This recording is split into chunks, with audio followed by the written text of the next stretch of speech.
athina amapostoli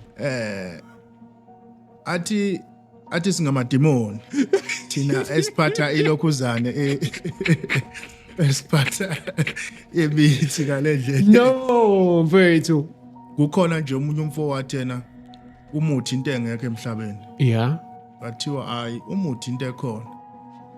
Bathi yena umuthi into engekho emhlabeni. Bathi ngisho ngawuchela manje la phansi. Into engekho umuthi. Kwathatha umuntu othile wachelwa phansi kwathiwa kaJombe la. Wajomba waphelanga u15 minutes. zakhala Seziyamkhalela. Mangikhuleka enkonzweni nami umthandazo wami uyaya kuNkulunkulu ngendlela yawo. yeah Lokho kokwelapha nakho kuyasebenza ngendlela yakho futhi. yeah Engikholelwa ukuthi kwesinye isikhathi mangithinta umuntu kufanele ngiqale ngikhuleke kwezinye zezinto ukuze ngikwazi ukumthinta lo muntu. yeah Izinto ezifana nalezo sibili. Lento ekhaya ingene kahle.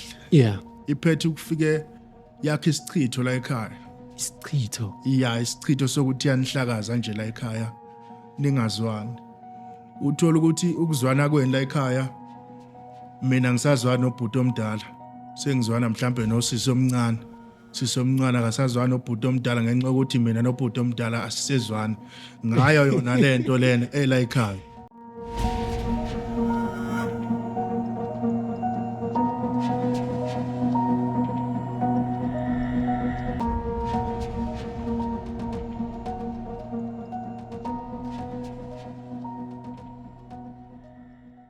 Sanibonani Ningizimu Afrika namaphethelo ngiyabingelela igama lami ngingusazi ngokwasibiya ngingusarz income taxi ngikwi-Hope Revolution TV ngigijima ngigagasa kwithemba podcast siyazi bafowethu nodadewethu ukuthi nina niyingxenye yomndeni ukuba ingxenye yomndeni we-Hope Revolution TV nethemba podcast thina kusinikeza ingcabhe enkulu yokuthi sinikeze konke enikudingayo ikakhulukazi umelaphi wendabuko ozofike ekhulume iqiniso phezu kwamaqiniso angedwe namhlanje nginomelaphi wendabuko Jika Majika sawubona qhawela kithi Yebo sanibonani mfoka sibiya siyaphila ninjani bhuti singanene qhawela kithi hayi nathi siphilile bhuti siphilile man mfoka Jika Majika mina bengazi ukuthi umelaphi wendabuko ngathi kuyihasha kancane konje ungomunye owavuka kwabafileyo wena ngomunye wavuka kwabafileyo sibucayi kakhulu kodwa kushuthi ngalidlozi lakwazi ukuthi lingiphephise entweni efana nalezo ke ngicabanga ukuthi nasekhanda ngisabona lapho ke kusanomaka omkhulu okhombisa ukuthi wavuka emotionally ngicabanga ukuthi sithe uma sikhuluma lento before la Hope Revolution TV abantu abaningi abathinta bakhuluma bathi mfowethu libonga idlozi lakho noNkulunkulu mfowethu ungathini ukwengeza lawo mazwi ngaphambi kuba singene cha entweni efana naleyo ke ngiqinisekisile nami ukuthi baqinisile nabo ukuthi idlozi liyabongwa entweni efana naleyana ngoba kwakungamele ngiphume nhlobo ngoba okwenzeka imoto yangena kimi straight esidini lami kushuthi ngayo uNkulunkulu nedlozi ke ngagcina sengiphuma ke entweni efana naleyo yeah bathi nje nawe suyispoki nje ndoda akwenze ukuthi umuntu evuke emotionally ephinde ezokhuluma nomfoka sibiya kanje akwenzeki kancane impela ngoba noma ngiqhamuka mina ebanye ebangazi ukuthi mhlambe kwagcine kwenzekeni basathuka namanje basabona nje ispoke bathi ngani wena umuntu ongasekho wagcina ufile kodwa nakho ngiyaphila hey indoda inzima lento kodwa ngicabanga ukuthi ngifuna siqale khona lapha inkulumo yami nawe njengoba uvukile emotionally mfethu wabuya waphila unegift yokuthi ungumelaphi wendabuko uyihlanganisa kanjani lento ukuthi isithathe isibeke esigabeni soku-understanda uhambo lwakho njengenyanga entweni efana naleyo ke ngizokuthatha bese ngihlanganisa ngokuthi ngiwumelaphi wendabuko nasesigamekweni esagcina sesivela entweni yangehlakalela njengomelaphi wendabuko ngoba siye sithi masingabelaphi kube khona izinto esiye sifake la emzimbeni noma esiye sizenze ukusivikela kwanathi kwethu engikholwa ukuthi nazo zalekelela kakhulu la kulesigameke sasingivelele ngoba ukube mhlawumbe kwakungakhona ukuthi kunalezo zinto ehamba nalawo mandla ahamba nalawo ke mhlambe nezidalwa noNkulunkulu bebabamba badedela kodwa ngenxa lezi zinto lezi kwase kuyalekelelana konke kwakwazi ukuthi kube into eyodwa ekwazi ukubambisana ikwazi ukuthi ibuyise umphefumulo wami ngendlela okuyiyona yona. Engikholwa ukuthi ke konke lokho ke amandla yakho akhona ngoba lokho kokuba umelaphi wendabuko ngitholwa vele ilesigameko sengivele ngumelaphi wendabuko. Yeah. Ngoba kuyinto engayithola ngisasemncane nami angikaze ngize ngibe umuntu oya kumlungu noma yofuna itoho noma mhlambe osebenza kwezinye indawo ukuphuma kwami nje esikoleni ngaphuma ngangena kuwona lo msebenzi ngoba kwangikhipha nje kwangimukisa lokwangimukisa khona ngakwazi ukuthi ngiyothatha lo msebenzi. Yeah. Engiphila ngawo namhla kalokho akukho kunye ngikwenza ngaphandle kwawo. Mhlambe uhambo lwakho nokuba umelaphi wendabuko luqale kanjani mhlambe because ngiyakubona usasemncane kodwa ngicabanga ukuthi ngoba umelaphi wendabuko ubizo lwakho lifike kanjani? Ubizo lwami lufike kusho ukuthi khona izinto ebezenzeka kanje ebuncaneni bami. Ngiziphi lezo zinto mfowethu? Izinto ekade zenzeka ebuncaneni bami mhlambe ekulaleni kwami noma ibonakalisweni zami. Yeah. Kube khona amaphupho ayangifikele. Ahamba nezinyoka phakathi emaphusheni noma ngiphuphe ngisemanzini izinto ezifana nalezo ke. Yeah.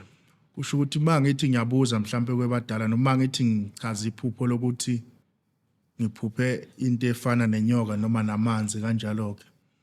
Babe sebayasho ukuthi hayi okungenzeka lo mntwana unesiphiwo sabadala mhlambe into ehamba nezithunywa kanjalo ke. Kusho ukuthi kuye ngokuqhubeka ke into efana naleyo ke. Kugcine sekuhamba kungifikisela esigabeni sokuthi kuyangigulisa ke manje. Okay. Ngaba nokugula ngoba ukugula kwakhona bekugula okungaqondakali. Engathi noma sihleli nje khona manje angisekho sengithule ngithethu. La kwakubonakala khona ukuthi khona okuthinta into yesintu ngoba into yakhona makwe kwakhulunywa indaba ephathelene neclinic noma nesibhedlela kanjalo. Ngisho ngabe singenile imoto ekhaya sebangilayishile ngisemotweni ngizovele ngivuke emotweni. Ngibe right. Thola ukuthi sebamangala bonke ukuthi lo muntu usevuke kanjani manje ngoba kade isimo sakhe sisibheka njengesimo somuntu osesimene sibucayi. Yeah. Kodwa uthola ukuthi ke sengivukile. So wena mhlambe ngiyaluzwa uhambo lwakho nokuqala kwakho umsebenzi wokuba inyanga wavuka kwabafileyo ndoda siyawusaba uyisibuki. Kodwa ke ngifisa ukuthi ngibheke ukuthi into zakho mfowethu uma uqhubeka mhlambe ungena esigodlweni sakho ziyenzeka mhlambe ngendlela owuboniswa ngayo noma mhlambe kusasekhona la uthi hayi kusashoda la kusamele ngibone abanye okhokhovula ukuthi mhlambe bengiqinisa. Ngiyabonga isimo sombuzo mfokasibiya. Ngendlela engisabone ngakhona since nguthathile lo msebenzi uma ngena esigodlweni sami mhlambe ngizongena nesiguli sizofuna into ethile. Ngiyaye ngithi mangithinta mhlambe ngaleyo nto asuke ayidinga. Uthola ukuthi into yakhe isiyaphumelela noma isiyaphasa ngendlela lafuna ngakhona. Hento usathinta ubungane kanjeni impela khona yemncane kodwa ke ngokomsebenzi sekuneminyakanyana ngoba 2016 ngithatha lo msebenzi ngangiseneminyakanyana. 2016 ngisho ukuthi sesiyile eminyakeni eyishumi. Siyile eminyakeni eyishumi impela ngothathile lo msebenzi ngimncane nginjalo ngoba nesikole kwangikhipha kusisikole ngenxa ukuthi kwase kungihlupha kakhulu esikoleni. So uyahlola ndoda? Ngiyakhona. Ungangihlola manje? Ngiyakubhula nje impela. Ngaqala phansi. Okay, no asiye mfowethu ngoba phela leyo mfowethu sikumabona kude mfowethu abantu sebazoze babona inkinga zakwasibiya. Kodwa ke ngicabanga ukuthi ukuba umelaphi wendabuko kuthatha kubiza ini psychological ngokwengqondo nasemphefumulweni because nicwasekile bafowethu abantu abafuna ukuhlala nani uthola ukuthi umuntu nje ethi hayi mina angifuni ukuhlangana nabalaphi bendabuko ngoba ngiyakholwa mhlawumbe lokho ukudisturb kanjani wena njengomelaphi wendabuko? Khona kuye kusihlukumeze kakhulu emoyeni nasemphefumulweni ngoba uma sikhumbula kahle naseBhayibhelini abalaphi bendabuko babekhona Yeah. lapho babakwazi khona ukusiza uNkulunkulu kwezinye zezindawo kubantu babaphathekile. Lokho kwenkolo into esingeke size sithini ngoba kuucwaso olukhona namanje silibonayo.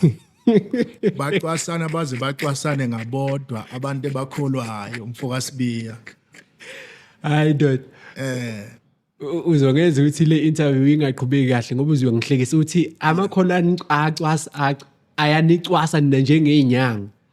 Ayasicwasa thina njengeinyanga ikakhulukazi labe banocwaso kakhulu ilabe bathi ngegama lika Jesu.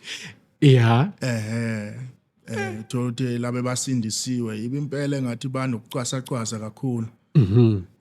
Mhlambe nebanye sengiyaxolisa nje ukugagula ngalendlela. Yeah. Namapostoli nawo impela Amapostoli athini? Amapostoli nawa nocwasa impela. Athini amapostoli? Athi singamadimoni thina esiphatha ilokhuzane esiphatha imithi ngalendlela. No, mfethu. Okay, awuthi ngingayiphawuli le because abantu abaningi bangaze ningizima Afrika ukuthi ngubani. Ngohlobo oluthize lumuntu kodwa angifuni ukuliveza njengamanje. Yeah. Wena ke njengomelaphi wendabuko mhlambe lezo zinto lezo ukuyihlanganisa ukucwaswa kwakho nokubheka uhambo lwakho kubaluleke ngani ukuthi nanoma ngabe bayakucwasa abantu abafuna ukusondelana nawe ngoba babona ukuthi mhlambe uyathakatha ukuthi wena uqhubeke phambili nohambo lwakho uphilise abantu.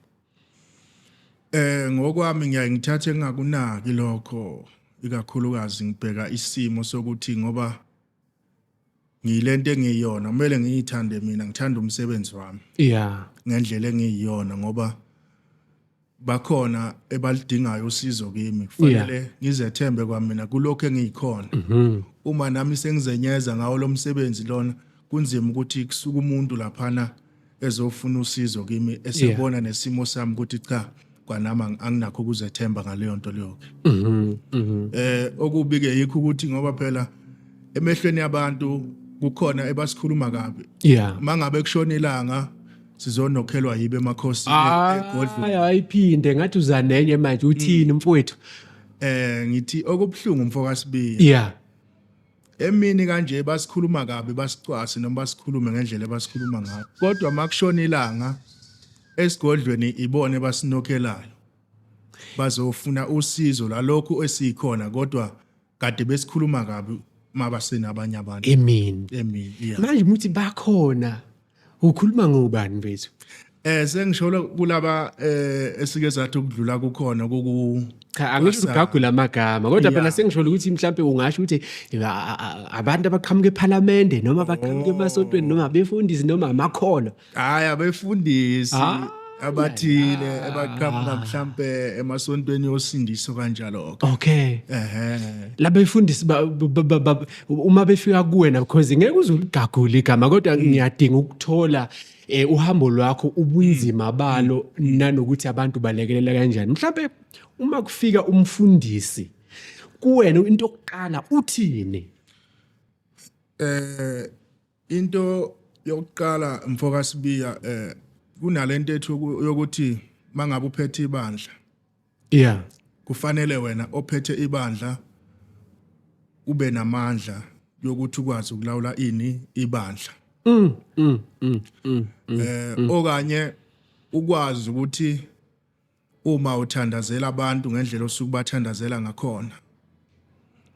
Mhlambe mfoka Sibiya nje ukhona sisenkonzweni mina ngumphathi manguthandazela kufanele kube nento ekhombisa ukuthi cha ngiyakuthandazela manje. Yeah. Okanye kufanele uwe phansi khombisa ukuthi kunento lekuthintayo. Yeah. Kube ngathi lamandla kaNkuluNkulu kanti lezi zinto ezenziwa ezikamyeni eziyajika amajiki. Seyilezo zinto enjalo ke esiye sithola esiye sidibane nazo. Manje kwesinye isikhathi ke sesingakunaki emini mangabe bakhuluma kodwa siyazi ukuthi ngethunzi siyadibana.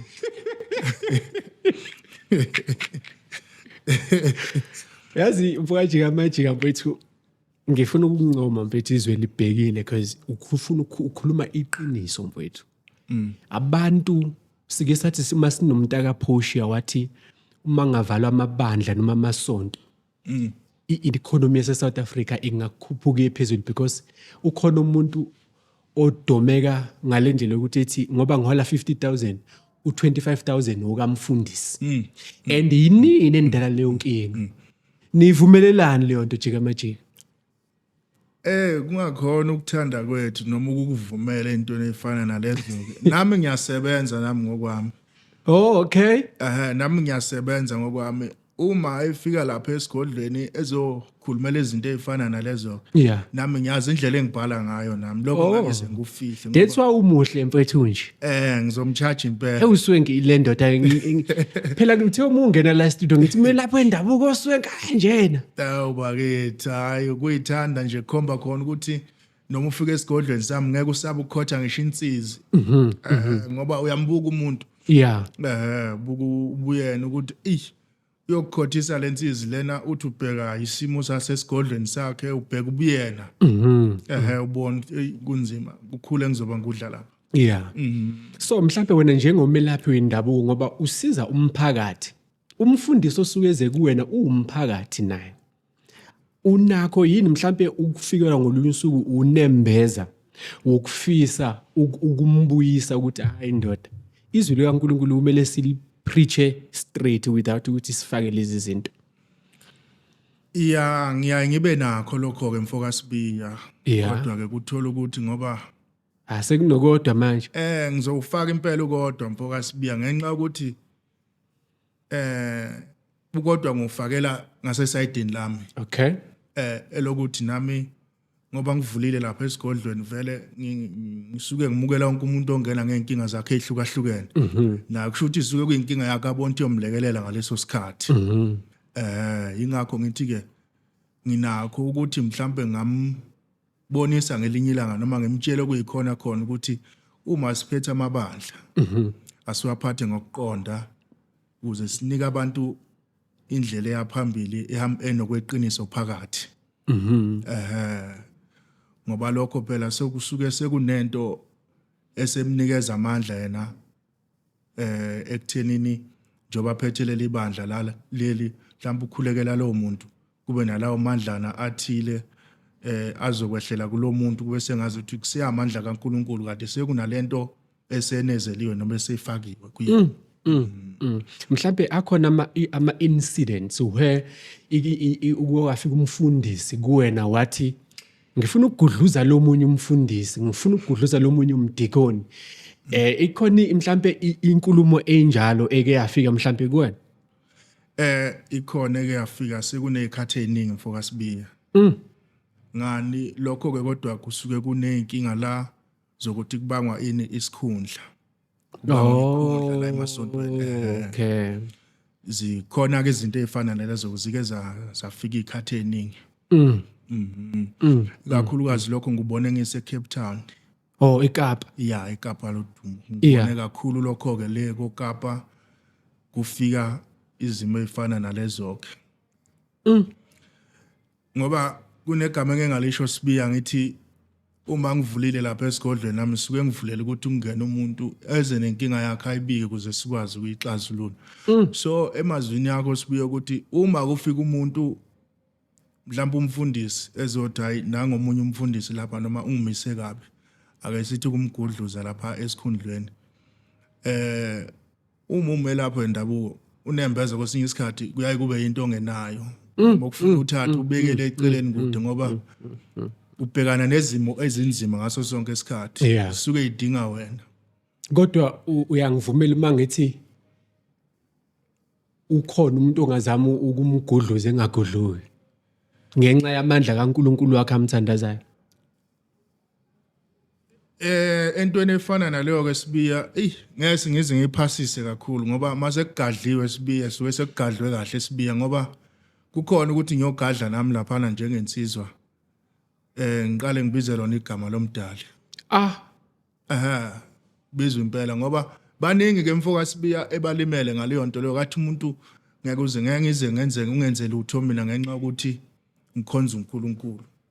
uNkulunkulu uye ngimkhonza nami uyo wangidala, ngiyakwazi nami ukuthi mangikhuluma kwazi ukungizwa. Kukhona nje umunye umfowethu yena umuthi into engekho emhlabeni. Yeah. Wathiwa hayi umuthi into ekhona. Wathi yena umuthi into engekho emhlabeni. Wathi ngisho ngawuchela manje la phansi. Into engekho umuthi. Kwathatha umuntu othile wachelwa phansi wathiwa kaJombe la. Wajomba waphelanga 15 minutes. Zakhala. Seziyamkhalela. Zimkhalela ngendlela ebuhlungu ukuthi ulimi lungena phakathi, ukhakhayi ushophela phakathi. Ushophela phakathi ukhakhayi. Wathi uyaqhama sazocela usizo. Wathiwa ngeke ufuna ukhokha inkomo entathu udelele kakhulu. Lokho okukhulumile usuke wakuthemba into nathi sibuye siyethembe ngesikhathi ngoba umthandazo into ekhona. Ngoba nathi siya enkonzweni yokuthandaza. Yeah. Mangikhuleka enkonzweni nami umthandazo wami uyaya kuNkulunkulu ngendlela yawo. Yeah. Lokho kokwelapha nakho kuyasebenza ngendlela yakho futhi. Yeah. Engikholelwa ukuthi kwesinye isikhathi mangithinta umuntu kufanele ngiqale ngikhuleke kwezinye zezinto ukuze ngikwazi ukumthinta lo muntu. Yeah. Izinto ezifana nalezo sibili. Yeah. Mhlambe abelaphi bendabuko abaningi mfethu bayaziwa kuma social media platforms. Labo bantu ba-attract abantu abaningi ukuthi abeze kubona, kodwa labo bantu kuthola ukuthi sebayabuya bathi bengudoctor othize noma bengumelaphi wendabuko othize ngafika ngakho ka 78,000, kodwa into zami zisafana nasekuqaleni mfethu.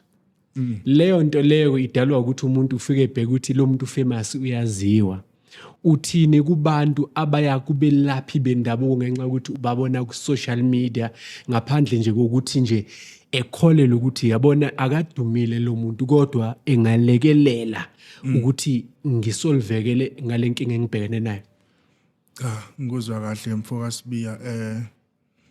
Ngokwami ngathi mina emphakathini wakithi noma emhlabeni wonke jikelele entweni efana naleyo ke abantu abamuse ukuya kubantu ngokwegama ngokuthi ezwe igama ukuthi ubani noma uyakwenza ukuthi kodwa mhlambe ingakaze ebone izinto zenzeka kwebani ngoba yikho lokho kulimazayo kakhulu. Yeah.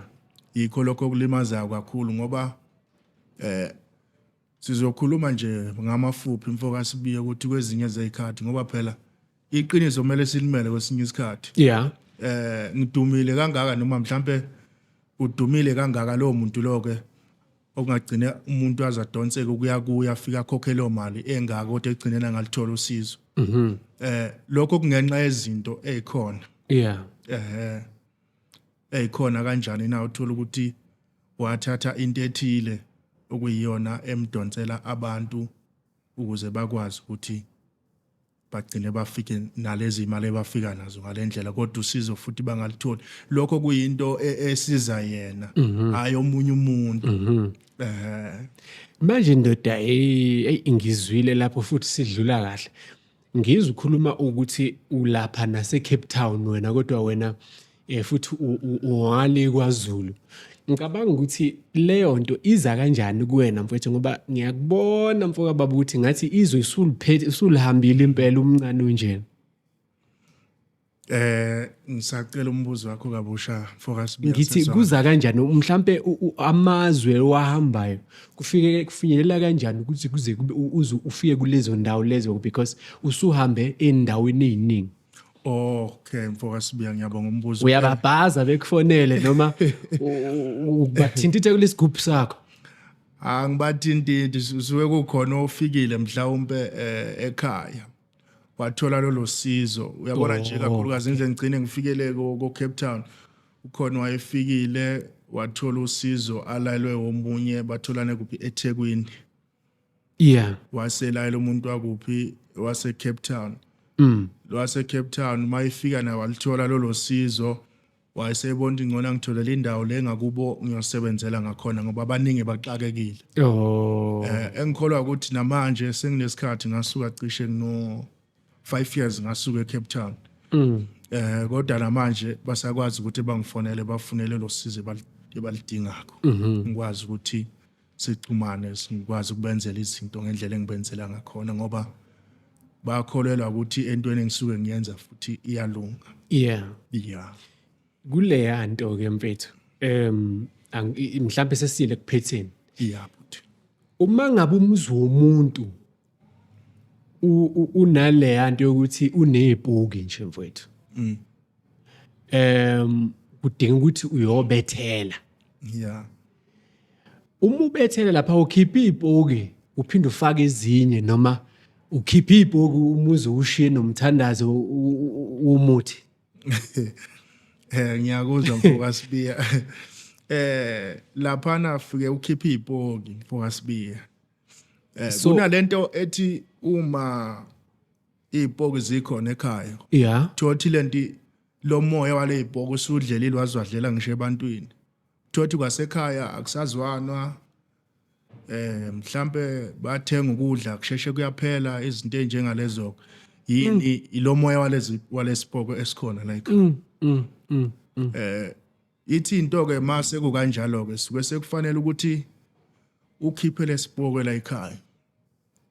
Uma usikhipha lesibhoko la ekhaya ubuye usikhiphe nasebantwini ngoba lento isuke seyidlelile kwasemzimbeni. Kanjani na ngokuthi labantu kufuna ubakhiphe nabo bayogezwa le ngaphandle. Bageza kuphi mfowethu? Ngaphandle nje kwekhaya noma kuphi mhlambe kulelo hlashana lelo ke bebasithela kulona bayabhava ngalezo intelezi zakhona ezikhipha lo moya lona. So let's say mhlambe inyanga ifike yayikhipha lezo bhuki. Lento yangakhishwa kubantu abasegcekeni. Izikhishiwe egcekeni ne kubantu ayikhishwanga. Ingcapha futhi leyo nto iseyinkinga futhi. Iseyinkinga kakhulu ngoba lesibhokuze sifike la ekhaya. Besingeke sizobekwa la ekhaya kungekho abantu esibekelwe bona. Linjalo iqiniso. Kuze kwalethwa lesibhoke la ekhaya ukuthi ufuna sizohlupha nina abantu la ekhaya. Ongangokuthi lento mase iphile kahle la emzimbeni wenu. Noma ningathutha la eGoli nithi niyakuphi nibheke mhlambe noma enkandla. Nothi nifike enkandla lento uyobe isila isiphila kini ngoba nisuke nayo vele kuyinto eniyembethe. Manje ingakho phoqelekile ukuthi mawukhipha lento la ekhaya ikhiphe nasemzimbeni yabantu uphinde futhi uyivale ukuthi ingabe isabuya. Ngoba mawungayivalile labantu sabathwesa ubunzima. Insuku ezimbili ezintathu inyanga ezimbili lento ivukile imile la ekhaya. Sizathu yini awayivalanga egcekeni awayivalanga ebantwini. Iyaqhubeka iyaphila futhi.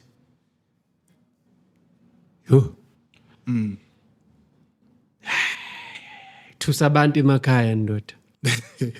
Manje ingxabano ekhathini eziningi einganeni zesende kungenzeka ukuthi idalwa yilezo zinto efana nalezo. Engikholwa ukuthi idalwa into efana nalezo ngoba lento ekhaya mayingene kahle. Iphethe ukufike yakhe isichitho la ekhaya. Isichitho. Isichitho sokuthi yanihlakaza nje la ekhaya ningazwani. Uthola ukuthi ukuzwana kweni la ekhaya mina ngisazwana nobhuti omdala. Sengizwana mhlambe nosisi omncane. Sisi omncane akasazwana nobhuti omdala ngenxa ukuthi mina nobhuti omdala asisezwana. Ngayo yona lento lena ela ekhaya. Itena around. Into enjalo. Ayibuyezihleka into enzima. Yazinzima mfethu lento okhuluma ngayo mfethu because abantu eningizimu Afrika leyo nto mfethu okhuluma ngayo mfethu ibalekile because babhekene naye abantu. So entweni enjalo mfethu uma ufika wena ke njengomelaphi wendabuko ukuyikhipha kwakho kulula noma mhlawumbe imzukuzuku.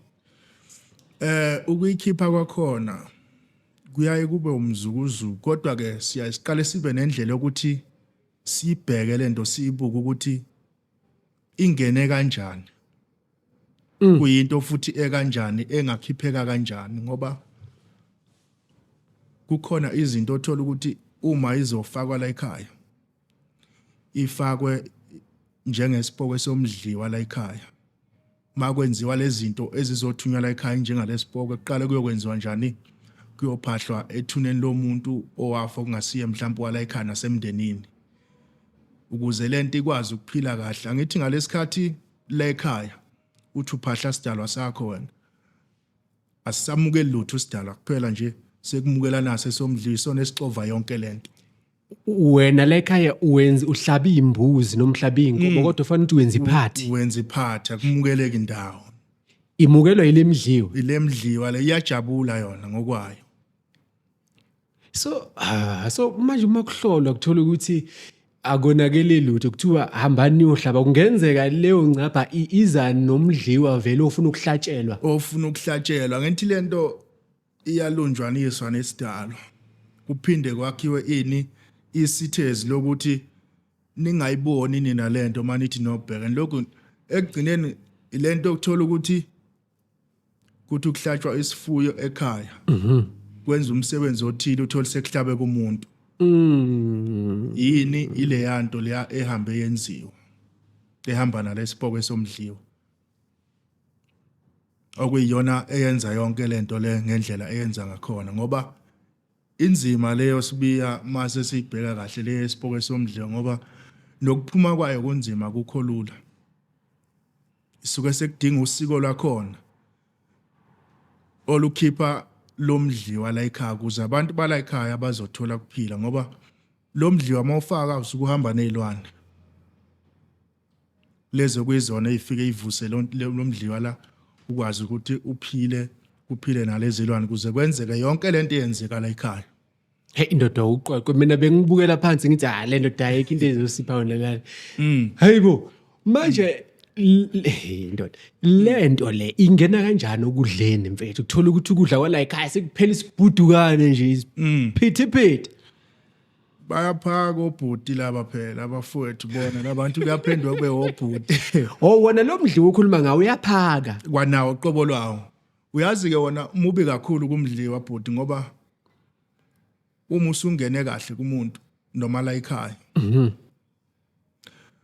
ningathi niqeda ukudla manje bhuti noma uqeda ukudla manje ake sithi mhlawumbe usudlile ngobani ngo7 noma ngo8 yeah kodwa ngo9 uzoba sewulambile sewudinga ukudla serious yeah uzoba sewulambile sewudinga ukudla lapho ke angithi kumele ubuyele ebhodweni uyophaka ngesikhathi udla wena lento idla kuwe lento inzima kakhulu mfoka so lento ihambe affect nemali hayi emalini ke kakhulu emalini la kumosha khona ngoba ngisho ungahlela wena uthi mangithola amasentshana mhlawumbe ngizokwenza into ethile wathole lawo masentshana uvele kudome ngalendlela ukuthi lokho ebukucabangile usakwenzi so wenze okunye nje okuhlukile okanye uthenga into encane ubona imali ayisekho siphelile kade ize umsebenzi walento walesipoko silwa nayo yonke nje into enhle ungangokuthi ngisho ekhaya ungathi wena hayi ngifuna ukuzakhela na indlwana yami uthenge lawo ma blocks noma wenze lawo ma blocks khona makuthe nje stop ngeke uyenze leyo nto lokho wayibona ihlunyela utshani itini ekhaya into ngeke uzusayenza nhlobo manje into enzima kakhulu le hamba nalesipoko somdliwa okubiza ukuthi makukhishwa lento umfoka sibiya kufanele kujulwe kakhulu kuyajulwa kakhulu ngoba ikhishwa ngosiko lwakhona khishwe la ekhaya iyokwenzela indlu yayo lesigangeni noma ehlathini la ezofika ibuse khona iphile khona angithi kunento ethi imfoka sibiya uma nihlupheka la ekhaya nithi hey awuthi sike sithuthe sishintshe indawo sokwakhe endaweni ethile uthi niyashintsha nifike niyakhe endaweni ethile yikho phela abantu abaningi uthi bathe uyafika umuzi wakabani lapha abavula ngesidumbu noma bavula ngethuna yiwo lo mdliwa ngesikhathi usukhombile wena ukuthi ngiyokwakha lapha mina uhamba phambili wena ufike wehlale lapho okubiza ukuthi noma usukhishwa la kulomuzi kufanele nithi nina niyathutha la nifike nikhombe site ndawo thizeni ukuthi sesizohlala ngesikhathi uphuma la kwenziwa le zinto zakhona kujulile khona mfoka sibiya noma singeke sikuchaze ukuthi sikwenza kanjani kodwa nje kuthe ukujula khona mfoka sibiya manje ndoda mina nje mfethu angisafuni ukuqhubeka nalento kodwa wena uyayilungisa because ikhona la ifuna ukulungisa khona engingafuni kuye uyayilungisa wena lento ngiyakhona ukulungisa mina ngiyakhona ukulungisa ndoda usuhamba wabona ne ayize ngibone kakhulu sibiya okunye futhi mangabe ungaqinile wena othi uzolwa nakho la ekhaya njengomelaphi sebaningi balemali abajike ebhedlela abanye babo nje sebaxhwalile ngayona lento ukuthi isukilwa nayo ingafundi isukile ungafundi so wena which means lo msebenzi uyawenza ukubethela ngiyawenza mfoka sibiya ngiyawenza manje imake niyachaja madoda noma nithi abantu baNkulunkulu niyachaja madoda noma nithi sika cha uchaja siyachaja mfoka sibiya ngoba isuke siyobhekana nempi yobunzima lokho ngeke ngize ngufihle suke siyobhekana nempi yobunzima khona phambilini khona bekungekho lokho ke kubantu ebadala omkhulu nobani bebaya nje uthothi bafike bakusiza mhlambe lokho nakho wenikele ngokuya ngokushintsha kwezinto siyacharge impela mfoka sibiya ngoba suke sibhekana nobunzima nathi esibhekana nabo nanokuthi ke mhlambe kulesa sikhathi somkhulu noma esobaba imfundo noma ulwazi lwezinto eziningi mhlambe lwalukhona ngokomuthi kodwa ngokucharge ngokwezemali ngoba imfundo abayanga ngikholelwa ukuthi esikoleni babeyile baningi bakhona mfethu siyabonga ukuzivakashela kodwa ngifuna ukuvala kanje mfethu abantu ababili mfethu uma ngabe bakha ilento oyenzayo mfethu ukuthi nanoma ngabe kunzima kangakanani ufike usiphe information efana nale kodwa ke utholakala kanjani mfethu umuntu ofuna ukuxhumana nawo ngiyatholakala ku Facebook nguNkosi Mnguni bese ngitholakala ke ku WhatsApp nasefonini ke nje ifoni yami ayivala ubusuku nemini ihlezi ilindele zona ingcingo zabantu ngoba kunabantu othola ukuthi udibana nenkinga ebusuku siyadinga ukuthi ekufonele eza ukuthi usiza ngalithola kanjani noma angafinyelela kanjani lapho engikhona khona alright inamba yakho ugcina ungayibizanga inamba yami ithi 07666 73 141 ayiphinda futhi 07666 73 141 inamba yami yocingo le ngitholakala kuyona engiphinde ngitholakale nakuyona ku WhatsApp yebo mhlambe i-question yokugcina ithi ngoba wafa wavuka ndoda ubuya kwabafileyo wena usuyakwazi le kwelono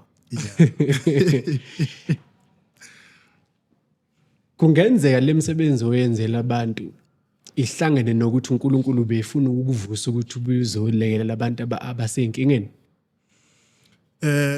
ngibonge kakhulu umbuzo ofana lokho mfoka sibiya engikholwa ukuthi kwaba yikho khona lokho ngoba ngisho abantu ebaphilayo bakhuluma wona lawo mazwi lawo abaphila kanjani mfethu abaphilayo mhlambe emhlabeni engibasizayo ngibasiza ngokomsebenzi wokwelapha baningi kakhulu bathi uNkulunkulu wabona ukuthi uyasilekelela noma uyasisiza ingakho waphindwa akunika indlela yokuthi ukwazi ubuye ukuze uqhubeke nalomsebenzi usisize ngoba ukuphila siyakuthola kuwe siyakuthola kakhulu mfethu sibonga kakhulu mfethu siyabonga shothi uvuka labafileyo lukhona cha impela khona Ningizimu Afrika namaphethelo igama lakhe ujika majika inyanga umnguni iyavuka kwabafileyo ke cabanga ukuthi uma silandela ama episode lethu ala ku Hope Revolution TV uzothola i-episode yakhe lapho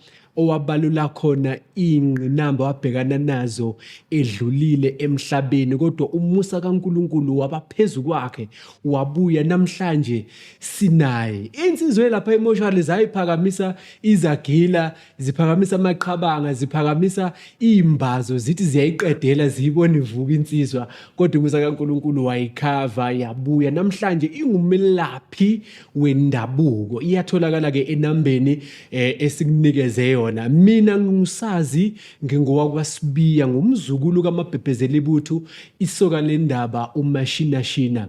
Ngikhuleka enkosini uMabhudu wesithathu wakwaTembe, ngikhuleke kuSigantsonso insizwa yakwaTembe, nakuyona ke engiyibutho layo. Ngifuna ukwehlela ezansi njengesicabucabo. Inkosi inenze kahle. Danko.